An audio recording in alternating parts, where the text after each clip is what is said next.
Someone! They might break our skulls like they cracked the SG skull, but they won't break our spirit. It cannot be that it is the police who are right and healthcare workers cannot be right. Article 37 is explicit about the right to protest and to assemble and to picket and to present petitions to public officials. It takes a lot to be an unposted medical intern. It's depression upon depression.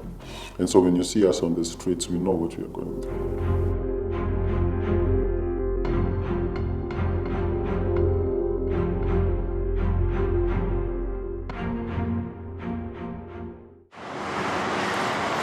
Kenya, a nation of 50 million people and rapidly growing, is facing a healthcare crisis. Access to quality healthcare remains a luxury for many.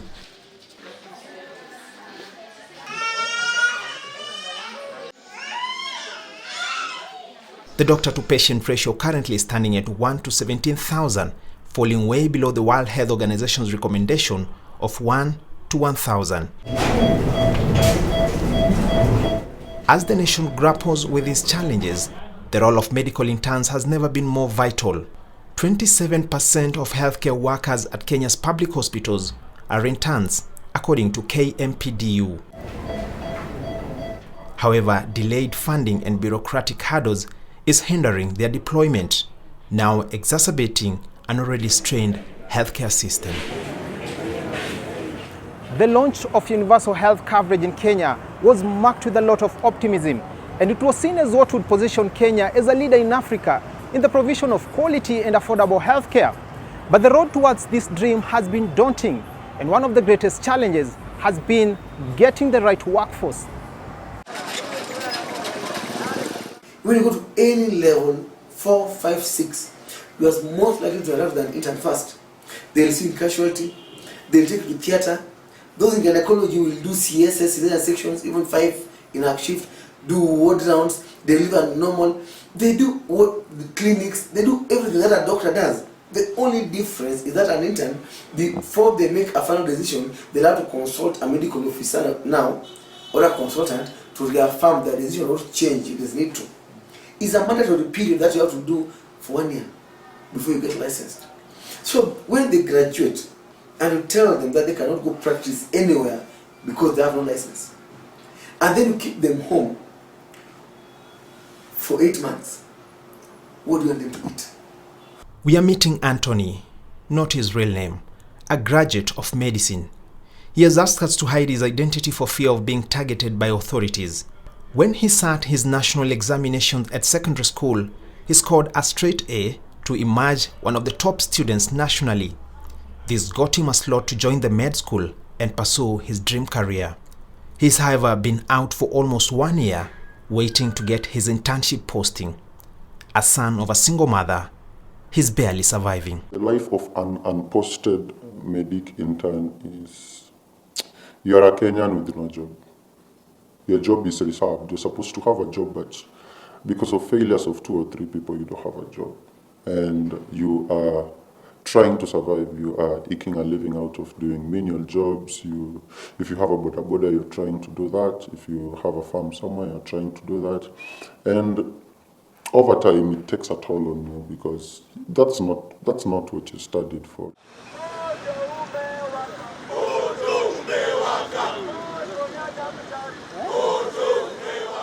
And it's because of Anthony's plight and that of more than 4,000 other students that the union called for the protests.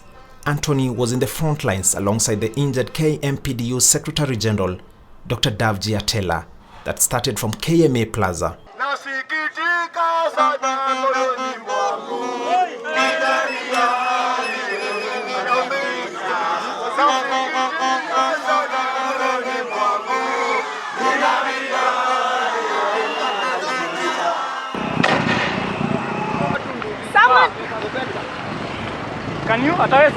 The union says the man who shot Dr. Atela is well known to them. On the 28th, actually, the memo was already out that we are tired and we are going to the streets.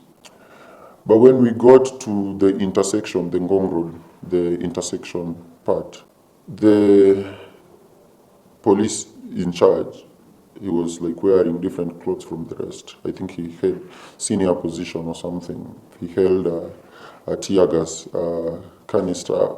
I've never seen a tear gas canister that is propelled by it's shot like a gun. I've never seen, because I was at the front. I was next to BIMG.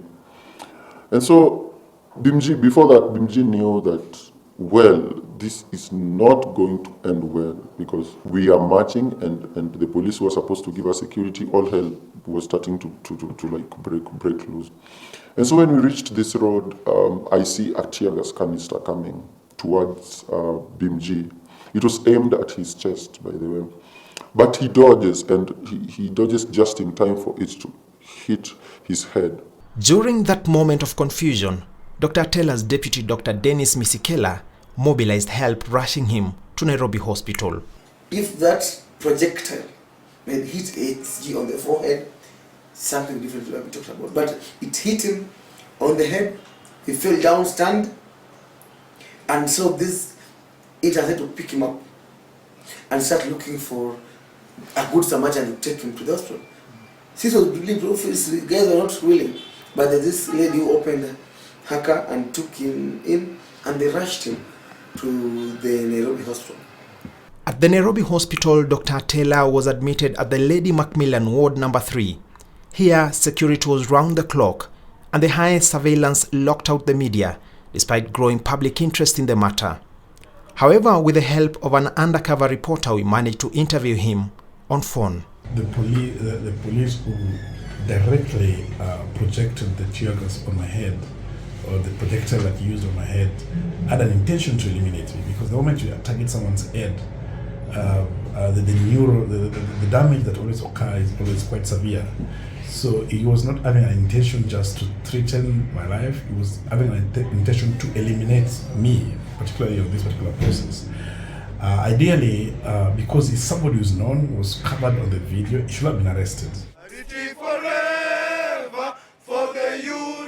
A day after the happening, Health Cabinet Secretary Susan Nahumicha broke the silence. That was an accident.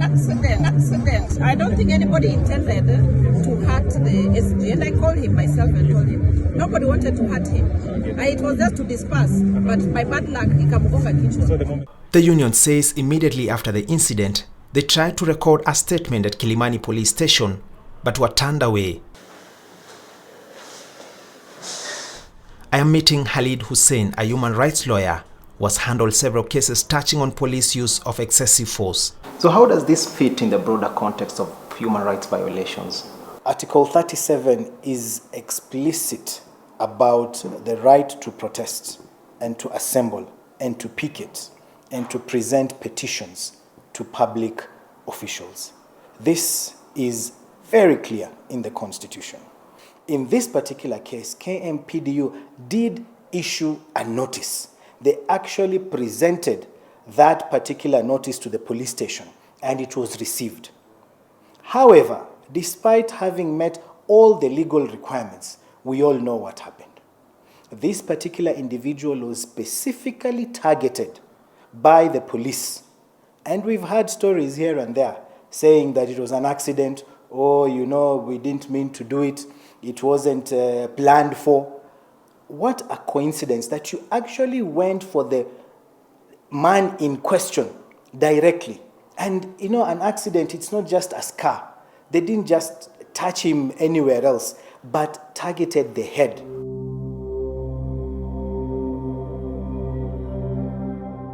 Chris Otieno, a Nairobi-based security consultant, says a tear gas fired directly on one is life-threatening.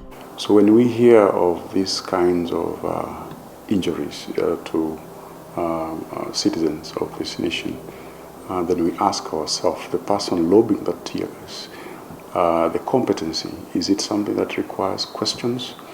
And does it require investigations for it to be established exactly what could have gone wrong? Did he apply his level of training? And if he did not apply his level of training, then we are saying our Constitution is very, very well clear on how to respond to those kinds of persons. And that must be, that's a course that must be taken and taken critically. News of the shocking attack on the Unionist quickly started spreading like bushfire, with condemnation reigning both locally and internationally. Human rights group Amnesty Kenya International condemned the incident, and so was Zimbabwe Congress of Trade Unions, the Botswana Federation of Public, Private and Parastatal Union, and a score of other organizations across the globe. We believe in no unclear circumstance that a nefarious plot had been put on the SG, because even before we began our demo, a day before, we had been warned by some of our intelligence friends and that we be careful that something bad was being planned, because we've been a pain in the government scheme, especially on the issues around healthcare.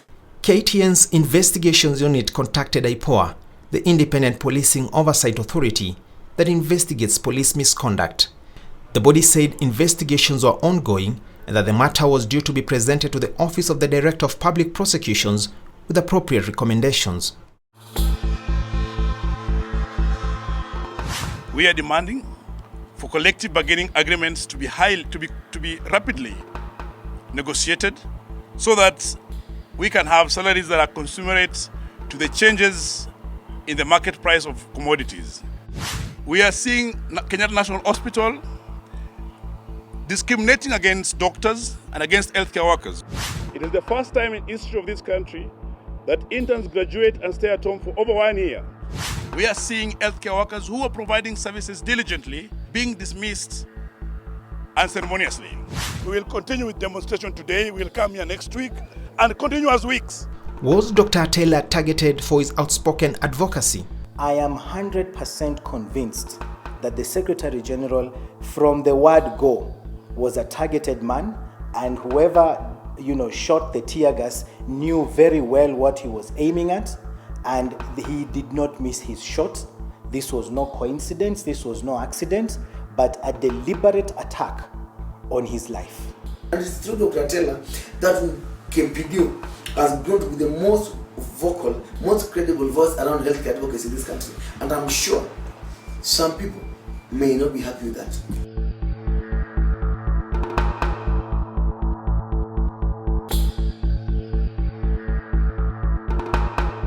To deploy the current batch of medics, the government needs some 4 billion Kenyan shillings, and the plot is set to get thicker.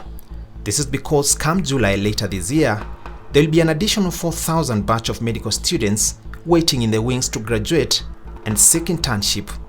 Martin Luther King once said that he knows the role of longevity. He'd wish to see his daughter get married. But even if he were to die early, he want to have died and outlived for something. I know that Dr. Taylor is strong. I know I'm strong. They might break the skulls, but they will never break the spirit. These individuals who were involved, whether it's the officer who was commanding that unit, because then there is that responsibility, whether it's the individual officer who actually shot that particular tear gas canister, these two, in the minimum, by now, should not be operating in the service. They should have, because they are a danger and a threat to Kenyans' well-being. They should by now have been suspended. Investigations should be ongoing, and these two must be arrested and presented before a court of law to answer to the charges of attempted murder. When there is no violence in the crowd, when it's just moving, running left, right, center, no property damage, those kinds of things, then you're basically saying that our police are well trained and they can be able to handle that from a safe manner that has no consequences that would put us in a situation where we are questioned on the competency of our own people or our ability to exercise or really enforce our mandate.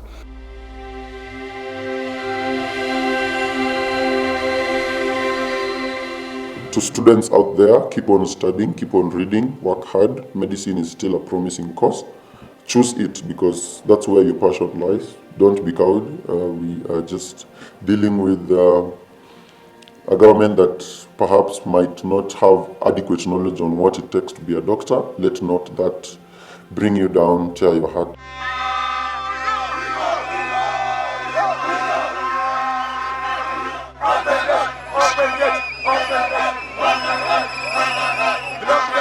With both government and the unionists seemingly unwilling to back down, it's hard to see the end of the standoff, and the dust seems to be far from settling down.